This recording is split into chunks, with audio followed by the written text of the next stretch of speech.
பாஜக வந்து ஒரு மதவாத கட்சி வந்தாங்கன்னா இங்கே இருக்கக்கூடிய பகுத்தறிவு சமாதானம் எல்லாம் போயிடும். வட மாநிலத்தில் என்ன நடக்குதுன்னு என்ன நடக்குது பார்த்தீங்களா? பாருங்க. ம். காங்கிரஸ் ஆட்சி பண்ணுதுன்றதை மட்டும் சொல்ல மாட்டோம். இதெல்லாம் சொல்லுவோம். அப்படின்னு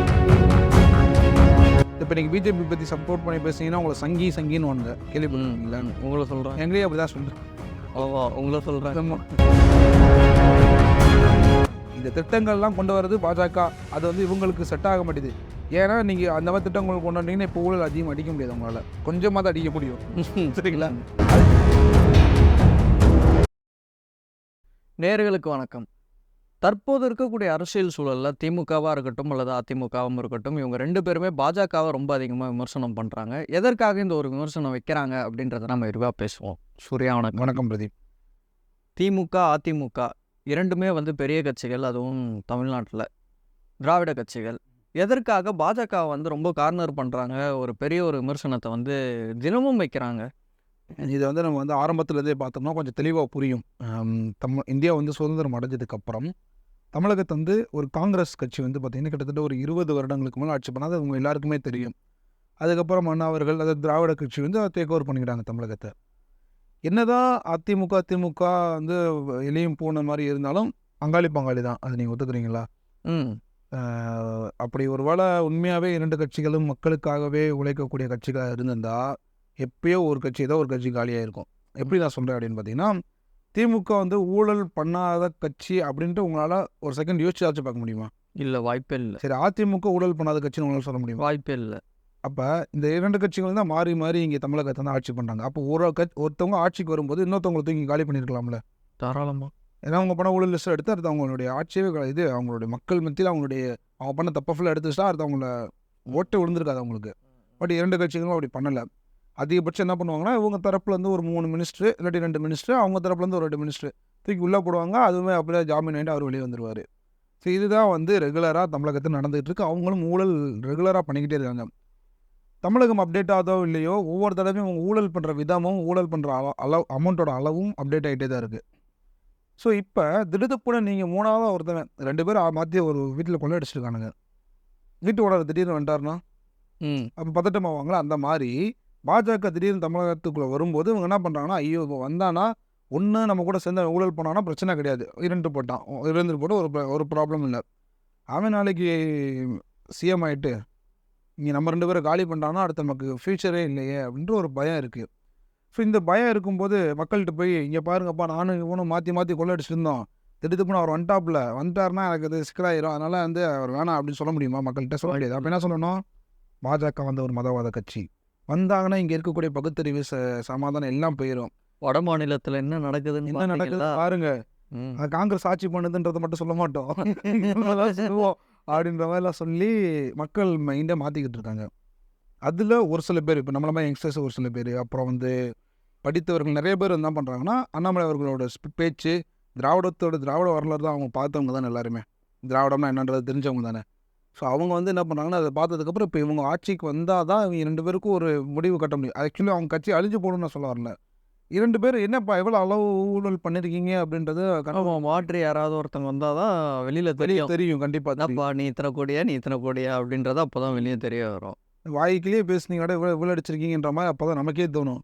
ஸோ அது அவங்க வந்தால் தான் தெரியும். அது வரக்கூடாது அப்படின்றக்காக தான் இவர்கள் வந்து தொடர்ந்து விமர்சனங்களையும் தொடர்ந்து எதிர்ப்புகளையும் பாஜக மீது வச்சுக்கிட்டே இருக்காங்க. ஸோ இந்த லிஸ்ட்டில் நீங்கள் நாம் தமிழரையுமே சேர்த்துக்கலாம். அண்ணன் திருமாவளவன் அவர்கள்லாம் ஒரு காலத்தில் பார்த்தீங்கன்னா நல்ல ஒரு பெரிய நேமோடு இருந்தவர். இப்போ ஒரு சீட்டு 2 சீட்டுக்கு இன்னும் அப்படியே தான் அதை ஃபாலோ பண்ணி போயிட்டு இருக்காரு. ஸோ அவர்லாம் வந்து நல்ல மனிதர். அவர்லாம் ஒரு வேளை வந்து அவர் தனிப்பட்ட முறையில் ஒரு 5வது கூட்டணி எப்படி உருவாக்கினாருன்னா பயப்படுவாங்க அவரை பார்த்துமே. திருமாவளவன் அவரை பொறுத்த வரைக்கும் அவருக்கு வாய்ஸ் வேணுன்றக்காக தான் இந்த மாதிரி கேவலமான கூட்டணி இருக்கேன் அப்படின்றது வந்து மனசுக்குள்ள அவர் பேசிக்கிறவர் நான் நினைக்கிறேன். வெளிப்படையாக சொன்னதில் அவர் அப்படி நினைப்பாரோன்னு எனக்கு தோணுது. இதுதான் காரணம், இவர்கள் எதிர்ப்பதற்கு காரணம். பொதுவாக தமிழ்நாட்டை பொறுத்த வரைக்கும் பார்த்தீங்கன்னா, இன்னைக்கு இருக்கக்கூடிய சூழலில் நிறைய பேருக்கு இந்த ஒரு மைண்ட் செட் இருக்குது. ஐயோ பாஜக வந்துடவே கூடாது அப்படின்றாங்க. அது ஏன், எதற்காக? அதுதான் நான் சொன்னேன். இப்போ வந்து ஒரு விஷயம் சொல்லுவாங்க, இந்த கிராமங்கள்ல வந்து சொல்லுவாங்க, என்ன சொல்லுவாங்கன்னா, நீங்கள் வெளியே போகும்போது எங்கே போனீங்கன்னு கேட்கக்கூடாதுன்னு சொல்லுவாங்க வீட்டில் வந்து. சரி, அப்படியே போனாலுமே யாருமே கேட்கல, அப்படியே போனீங்கனாலும் பூனை குறுக்கால வந்துருச்சுன்னா உங்களுக்கு அபசங்கனம் ஆயிரும்னு சொல்லுவாங்க. ஸோ இது உண்மையாகவே அபசகுனம் ஆகுமா கெட்டதான்றது தெரியாது. பட் சொன்னதுக்கப்புறம் நீங்கள் என்ன தான் பகுத்தறிவாதியாக இருந்தாலும் ஒரு வேளை இருக்குமோ அப்படின்னு தோணுமா இல்லையா உங்களுக்கு? ஸோ அந்த மாதிரி ஒரு மைண்ட் செட்டை தான் இங்கே திமுகவும் அதிமுகவும் மாறி மாறி பண்ணி வச்சு நிற்கிறாங்க. ஆமாம் திணிக்கிறாங்க. நீங்கள் யோசிச்சு பாருங்களேன், பாஜக தமிழ்நாட்டுக்குள்ளே வந்தால் தமிழ்நாடு வந்து மதவாத கட்சி ஆயிரும் சுடுகாடாயிருன்னு சொல்கிறாங்களே. அப்புறம் எப்படி 2003 கூட்டணி வச்சாங்க பாஜக கூட திமுக? சரிங்களா, இது ஒரு கேள்வி. ரெண்டாவது அது வந்து காலத்தின் கட்டாயம். காலத்தின் கட்டாயம். அதாவது அதான் இல்ல, காலத்தின் கட்டாயம் வந்தால் தமிழ்நாடு சுடுகாடானா பரவாயில்ல அவர்களுக்கு, அப்படி தானே அது. ரெண்டாவது ஆர்எஸ்எஸ்ன்னு ஒரு அமைப்பு இருக்குது, உங்களுக்கு தெரியும். ஆமாம். அதுக்கு நமக்கு சம்மந்தம் கிடையாது. பட் இருந்தாலும் இந்த ஆர்எஸ்எஸ் அமைப்பு வந்து அது உண்மையாகவே மதவாதம் தான். அது இந்துத்துவா மட்டும்தான் இது முன்னிறுத்தி பேசக்கூடியது. இப்போ நீங்கள் பிஜேபி பற்றி சப்போர்ட் பண்ணி பேசுனீங்கன்னா உங்களை சங்கின்னு வானுங்க, கேள்விப்பட்டிருக்கீங்களா? உங்களை சொல்கிறேன். எங்களையும் அப்படி தான் சொல்கிறேன். உங்களை சொல்கிறேன். இந்த சங்கி அப்படின்றதே வந்து பார்த்திங்கன்னா இந்த ஆர்எஸ்எஸோடைய அந்த ஒரு இதுதான், சங் பரிவாரோட சங்கின்றது. அவங்க வந்து ஒரு மதவாதத்தை வந்து ஃபாலோ பண்ணிக்கிட்டு இருக்காங்க. அப்படிப்பட்ட ஆர்எஸ்எஸ் அமைப்பையே வந்து ஒரு சமூக இயக்கம் தான் அப்படின்னு சொன்னது யார்? கலைஞர் அவர்கள் தான் சொன்னார். ஸோ அப்படிப்பட்ட ஒரு வரலாறு கொண்ட இவர்கள் இன்னைக்கு பாஜக வந்து தமிழ்நாட்டுக்கு வந்துருச்சுன்னா தமிழ்நாடு மதவாத நாடாக மாறிடும்னா எப்படிங்க ஏற்றுக்க முடியும்? மற்ற ஸ்டேட்லலாம் மதத்தை சேர்ந்தவர்கள் யாருமே இல்லையா அவங்க ஆட்சி பண்ண முடியாதுல்ல? என்ன கேட்குறேன்னா, இன்னைக்கு வந்து ஒரு சம்பவம் வந்துச்சு. ரஷ்யாவில் வந்து இந்த ஒரு துப்பாக்கி சூடு நடந்துச்சு, நீங்கள் கேள்விப்பட்டிருப்பீங்க. உடனே பிரதமர் மோடி வந்து கண்டனம் தெரிவிக்கிறாங்க. பிஜேபி சேர்ந்தவங்க நிறைய பேர் காங்கிரஸ் எல்லாருமே கண்டனம் தெரிவித்தாங்க. அங்கே அவனை பிடிச்சிட்டாங்க, அது 4 பேரையும் பிடிச்சிட்டாங்க. அதே போல் வந்து இன்னைக்கு காலையிலே ட்வீட் போட்டிருந்தாருன்னு நினைக்கிறேன், சம்திங் ஏதோ நியூஸ் வந்துச்சு. 4 பேரையும் பிடிச்சிட்டாங்க. அதை பிடிச்சதில் வந்து ஒருத்தனை என்ன பண்ணாங்க தெரியுமா? போலீஸ்காரங்க என்ன பண்ணாங்க? காதை அறுத்து வாயில வச்சு கடிச்சு சாப்பிட்றான்றானுங்க. ஐயோ! இதை வந்து இப்போ இது வந்து நீங்கள் மனித உரிமை மீறல் என்ன பண்ணுவீங்க? என்ன சொல்லுவீங்க? மனித உரிமை மீறலுக்குள்ள வருதா? இந்த மாதிரி எங்கேயாச்சும் தமிழ்நாட்டில் இந்தியாவில் நடந்திருக்கா? அரசு வந்து இப்படி நடத்திருக்காங்க? இல்லை. அப்படி இருக்கும்போது நீங்கள் எப்படி வந்து ஒரு சிறுபான்மையினர் வந்து ஒரு கட்சி வந்து இது பண்ணிடுவாங்க, அது பண்ணிடுவாங்கன்னு உங்களால் எப்படி சொல்ல முடியும்? ஒரு காலத்தில் அவர்கள் மீது விமர்சனம் இருந்திருக்கலாம், மேபி.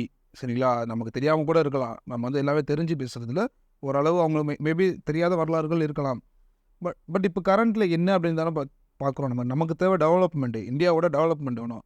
நான் வந்து ஒரு வாலிபனாக இருக்கேன், என்னுடைய பொருளாதாரம் அதிகமாகணும், என்னுடைய குடும்பம் நல்லா இருக்கணும், என்னுடைய அறிவு வளரணும், என்னை சுற்றி இருக்கிறவங்களுடைய வாழ்க்கை முறையும் மாறணும், எல்லாமே வளரணுன்றது தான் நம்மளுடைய நோக்கமாக இருக்கணும். அப்படி இருக்கும்போது இவங்க சொல்கிற அந்த மதவாதத்தெல்லாம் நம்ம எப்படி எடுத்து பார்க்க முடியும்? எப்படி பெருசாக அவங்களால பார்க்கவே முடியாது அதை. ஸோ இது வந்து சும்மா வந்து மக்கள் வந்து நம்ப வைக்கிறதுக்காக திமுக பண்ண ஒரு திருட்டுத்தனம்னு கூட சொல்லலாம் நம்ம. கடந்த ஒரு 10 வருஷம் எடுத்துக்கிட்டிங்கன்னா பாஜகவுடைய க்ரோத் வந்து அன்னைக்கு இருந்த காலகட்டத்துக்கும் இன்றைக்கும் எப்படி வந்து அந்த ஒரு கம்பேரிசன் வந்து நீங்கள் பார்க்குறீங்க? இந்த பாஜகவுடைய வளர்ச்சியை நீங்கள் பார்க்கணும் அப்படின்னு பார்த்தீங்கன்னா, அவர்களுடைய அடிப்படை ஸ்தானம் வந்து ஆர்எஸ்எஸ் பேஸ் பண்ணியது தான்.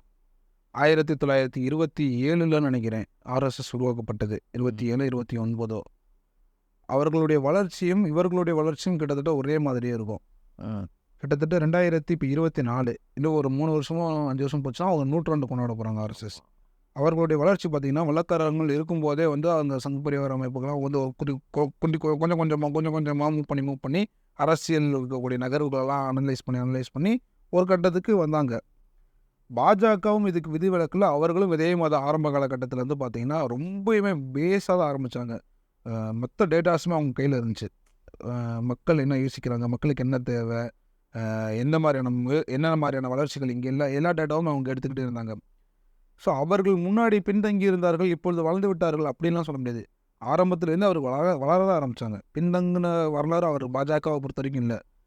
மோடி ஏதாவது ஒரு தேர்தலில் தோற்று நீங்கள் இப்போ கேள்விப்பட்டிருக்கீங்க? ஸோ இதெல்லாம் அவர்களுடைய வளர்ச்சிக்கான எடுத்துக்காட்டாக நான் சொல்ல வரேன். அப்போ இருந்து இப்போ வரைக்குமே அவர்கள் பார்த்தீங்கன்னா ஒவ்வொரு ஸ்டெப்பை மூவ் பண்ணி போயிட்டே தான் இருக்காங்க. அந்த வகையில் நீங்கள் கேட்ட 10 வருஷத்தில் நல்ல வளர்ச்சின்றீங்க, இதை எப்படி பார்க்குறீங்கன்னு கேட்டிங்கன்னா, இதை இதெல்லாம் அவங்களுடைய முன்னாடியே திட்டமிட்ட தொலைநோக்கு பார்வையோடு போயிட்டுருக்காங்க. 2026 வந்து அவங்க வந்து இப்போ தமிழகத்தில் இருக்கக்கூடிய பாஜகவினர் வந்து ஒரு இலக்கை வைக்கிறாங்க பார்த்தீங்களா?